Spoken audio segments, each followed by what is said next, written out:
Top stories making headlines. Minister of Minerals and Energy Bogolo Kenewendo launches Botswana Energy Compact. Soul Train drives solar adoption and inclusion in Botswana. Japan Embassy hosts Japan Film Festival in Gaborone. Ghana and Nigeria go head-to-head in Jollof War. Minister Salakai calls for citizen participation and collaboration in Botswana's mining sector. ABSA sponsors the inaugural Botswana Mining Show. Good evening, and it's a great pleasure to be with you. My name is Molefe. The Minister of Minerals Energy, Bogolo Kenewendo, launched one of the Botswana's most ambitious energy projects called the Botswana Energy Compact and the revised Rooftop Solar Program. This program aims to accelerate the adoption of renewable energy and foster local expertise.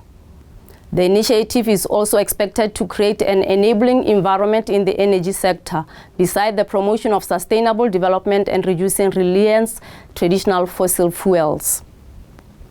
According to the Minister Kenewendo, the Botswana Energy Compact set targets for energy generation, efficiency and accessibility. It also aims to attract investment in clean energy and promote technological innovation. The most innovative takeaway from the launch today was the revised Rooftop Solar Program, which aims to expand the adoption of rooftop solar installations across residential, commercial, and public sectors, thereby reducing electricity costs while increasing energy security. Directly advances our climate commitments by contributing to a 15% reduction in greenhouse gas emissions by 2030, while stimulating domestic renewable energy capacity, creating green jobs, and reducing our dependence on imported power. Ladies and gentlemen, the initiatives that I have outlined today, the National Energy Compact, the National Electrification Analysis, the IREC mechanism, and the Rooftop Solar Program are not standalone projects. Together, they form part of the backbone of Botswana's clean energy transformation agenda, an agenda that is data-driven, that is inclusive, and that's investment-ready. We have worked through investment facilitation programs, and through these efforts, we are laying the foundation for a resilient, low-carbon, energy secure, and globally competitive economy that positions Botswana as a leader in Africa's just and sustainable energy transition. The launch of the Botswana Energy Compact and revised Rooftop Solar Program underscores the government's commitment to green growth, energy independence, and regional leadership in renewable energy adoption. ABSA Bank expands green energy support for businesses, farmers, and homeowners. ABSA Bank Botswana is broadening its green energy program to support businesses, borehole drilling projects, and farmers investing in renewable energy. The bank is working closely with homeowners under the Rooftop Solar Initiative, offering financing and assistance in applying for participation in the Botswana Power Corporation program. According to ABSA, the bank also conducts post-installation inspections to ensure quality and compliance, reinforcing its commitment to helping customers to sustainable and cost-efficient energy solutions. My name is Thaba Marapo. I head lending at ABSA Bank Botswana, and I've had the pleasure of participating in the development of the ABSA Green Energy Loan. So to start us off in the conversation, one of the points that you wish for me to cover was how we're participating in assisting the society, our customers, in going green. We do this in a few ways. We can start maybe on the business banking side of things.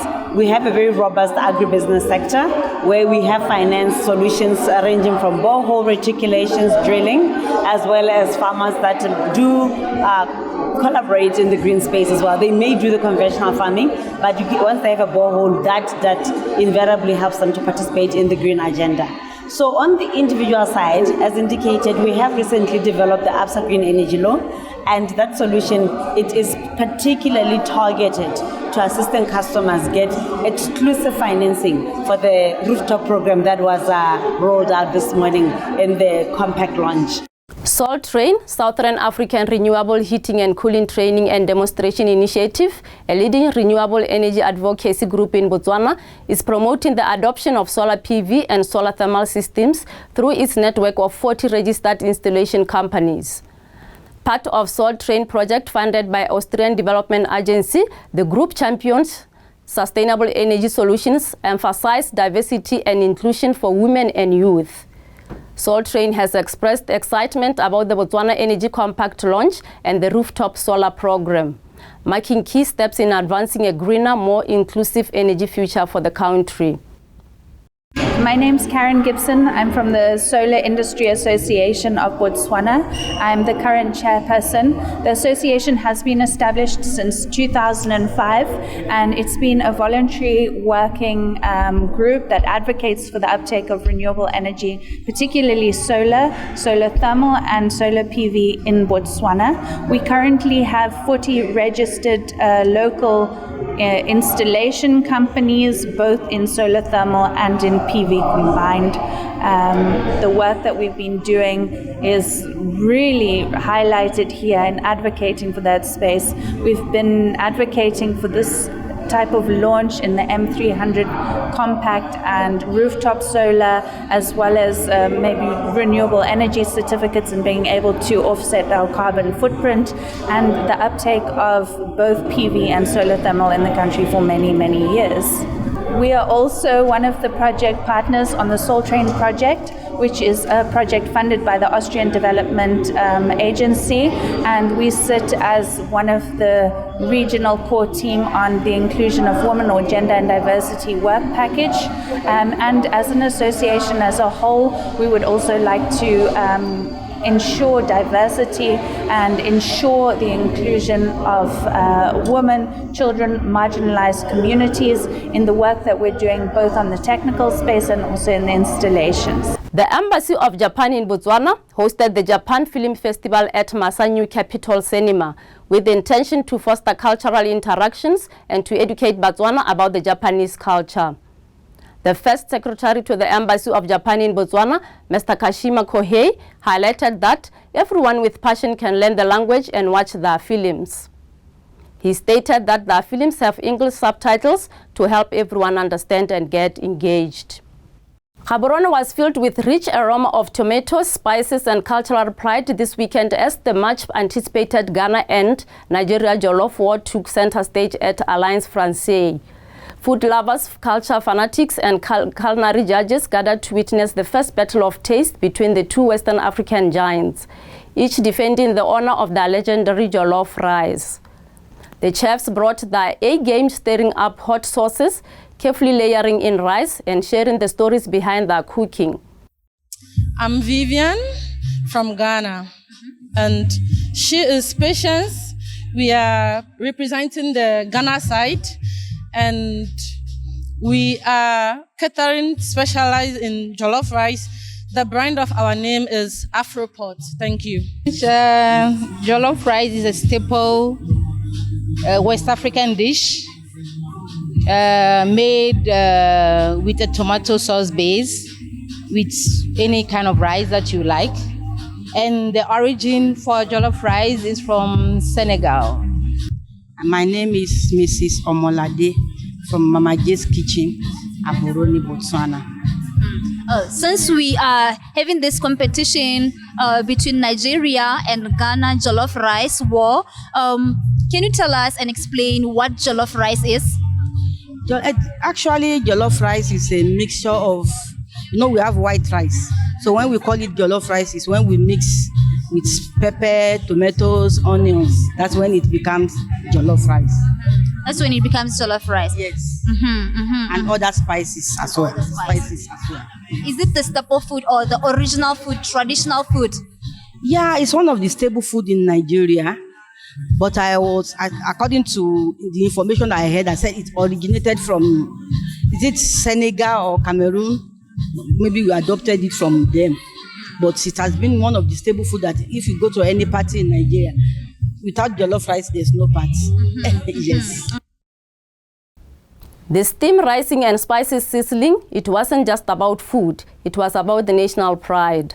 Mr. Obi, can you tell us what made you to come up with this idea of the competition between Ghana and Nigerian jollof rice? Okay, thank you. The idea was like, it came from my Ghanaian friend, Ni. He said, guys, you know, we always have this competition amongst ourselves about who has the best jollof. So I say, it's Nigeria, he says it's Ghana. So we're like, why don't we just have something where we get people from outside who are not Nigerian or Ghanaians to come have a taste of both, and then they can give us their unbiased verdict. Because as you can see, I would never admit that theirs is better, and he will never do the same thing too. So we want outsiders to give us their own biased verdict here. I just spoke to Mr. Obu. He told me the idea, why you came up with the idea. So let me ask you, please introduce yourself and where you're from. Okay. My name is Karijni Kofi Adote. I'm Ghanaian. I'm proudly Ghanaian. Yes. You are Ghanaian? Yes. Okay. What made you to come up with this idea of competition between Ghana and Nigeria jollof rice? So I can say it's not even an idea. So practically, Ghana and Nigeria, we always fight over everything. Football, what else, music, whatever it is, we fight over it. So one thing that we fight over most is the jollof rice. Now, people want to state the origin of what's it called, jollof rice, saying it's from Senegal. Yes, it could be from Senegal, but we and Nigerians have taken over. We are fighting over it, and it's either Nigeria or Ghana wins, and it's always Ghana. Supported by partners like Luora Jasmine Perfumed Rice Company, the event brought together communities and showcased African culinary excellence. While the debate over who makes the best jollof may never be fully settled, everyone walked away as the winner. Kindly, why are you here, by the way? Oh, I came to taste the different jollof rice, Nigeria versus Ghana. So I'm excited. You're excited? Hey, my name is Taploy and I'm here for the Ghana versus Nigerian Jollof War. Hi, my name is Claire Phyllis. We're from the Vineyard, Botswana. We're actually one of the sponsors for the event. So what we're doing today is we have our cocktail stall set up. You can come and try out our cocktails, and yeah. We don't only sell gin, we also have Tambuki, which is a type of wine, locally owned, so support local guys, buy Pimville or Tambuki. For the Nigerian one, there's more of a tomato taste, and it's softer. And then the Ghanaian one, it's a bit hard and fried, but there's a spicy taste to it. Can you rate the Ghana food out of 10, please? I would say 7 out of 10. What about the Nigerian one? 9.5 out of 10. In terms of ratings, how do you rate the Ghanaian jollof rice?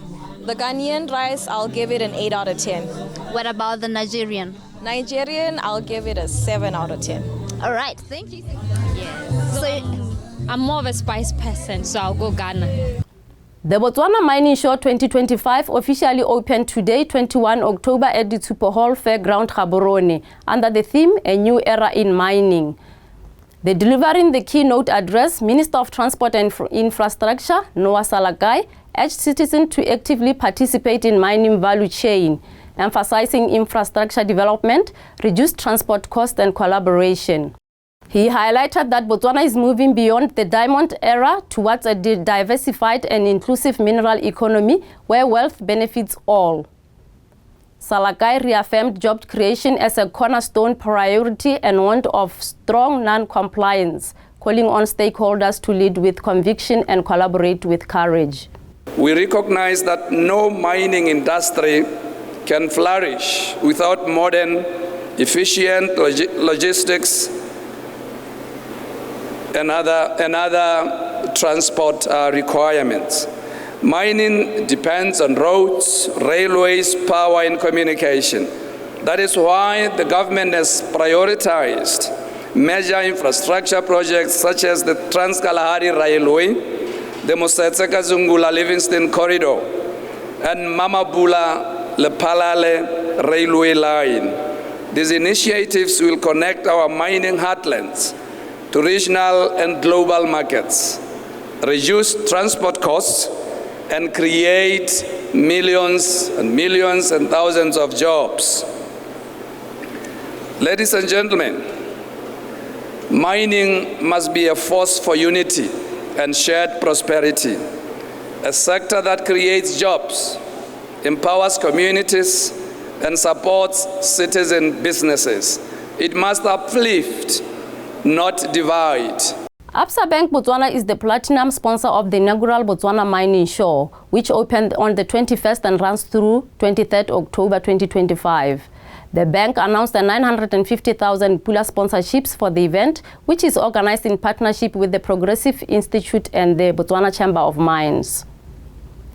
Under the theme, A New Era in Mining, the conference is designed to be a catalyst for economic transformation. Organizers project it will attract over 10,000 participants and 150 exhibitors, creating a premier platform for deal making, policy dialogue, and knowledge transfer on mining value chains. This significant private sector-led initiative aims to unlock new investment opportunities and foster innovation, said the ABSA MD, Gaborone Moshachane. In the second quarter of 2025, our economy felt the sharp end of this dependency as the diamond production contracted 43%. The mining sector, which currently accounts for about 11.9% of GDP, has been on a declining trajectory since COVID and post-COVID, with the ripple effects felt across the closely related sectors. This has triggered retrenchments in the various sectors and contributing to the already high unemployment rate that our country is facing. For me, it's not about to talk about diamond. I'm sure KK will do a better job than me. But needless to say, our fiscal and financial systems remain overly dependent on a single commodity, as well as on global market cycle. That is why, as ABSA, when Muluki approached me, I saw it fit because it is relevant and necessary to partner with Progressive Institute as the main sponsor for this important platform, which I believe we will come here to share different views, but I hope it will also be a platform to change the narration from we talk a lot and action less. So I hope today's thought leadership will put action at the forefront of the discussion. Thank you for watching and good night.